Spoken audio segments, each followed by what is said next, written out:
మరి ఏంటి బాబాయ్ గారు ప్రస్తుత రాజకీయాల పరిస్థితి ఏంటి, ఎలా ఉండబోతున్నాయి ఎన్నికలు ఈసారి? పెన్షన్ వస్తుందా? ఎంత ఇస్తున్నారు బాబాయ్ గారు? 3,000 ఇస్తున్నాడు. మరి జగన్ ఇచ్చిన మాట నిలబెట్టుకున్నాడా? అంటే 3,000 చేస్తా అన్నాడు కదా పెన్షన్, మరి నిలబెట్టుకున్నాడు ఇచ్చిన మాట? మరి నెక్స్ట్ ఎవరు వస్తే బాగుంటుంది అనుకుంటున్నారు? జగన్ వస్తే నయం. జగన్ వస్తేనే నయం. ఎందుకని జగన్మోహన్ రెడ్డి గారు రావాలనుకుంటున్నారు? జనాన్ని బతికిస్తాను, జనాన్ని బతికిస్తున్నాడు. బాబాయ్ గారు, మీరు గతంలో ఎన్నో పార్టీలను చూస్తుంటారు, ఎంతమంది రాజకీయ నాయకులను చూస్తుంటారు కదా, ఇంతమందిలో ఎవరు ప్రజలకి బాగా మంచి చేశారని మీరు అనుకుంటున్నారు? ఇప్పుడు ఏనే కరెక్ట్గా చేశాడు. మరి చంద్రబాబు నాయుడు వస్తే వీటికంటే అదనంగా పథకాలు అందిస్తానని చెబుతున్నాడు కదా. అందిస్తాను అంటాడు, ఆయన బాధ ఆయన.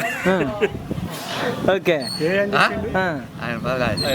బాబాయ్ గారు, మరి ఇప్పుడు ఈ చంద్రబాబు నాయుడు పవన్ కళ్యాణ్ పొత్తులతో వస్తున్న విషయం తెలిసిందే కదా, మరి ఈ పొత్తుల వల్ల జగన్ గారికి ఇబ్బంది ఏమన్నా రావచ్చు అంటారా?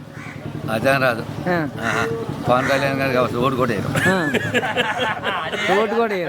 మరి ఇక్కడ మీ ఎంపీ శ్రీకృష్ణ దేవరాయలు రాజీనామా చేసి టీడీపీకి మొగ్గు చూపడం అనేది మీకు ఏ విధంగా అనిపిస్తుంది?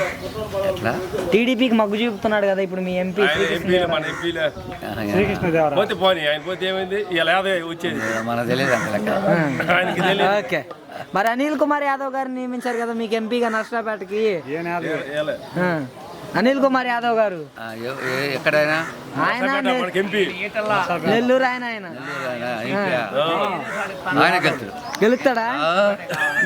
అంటే గెలుతాడు కాదు, మరి కాదు, ఆయన నెల్లూరు నుంచి వచ్చాడు, పల్నాడు రాజకీయాల గురించి ఆయనకు తెలియదు కదా, మరి గెలుస్తాడా? ఓకే.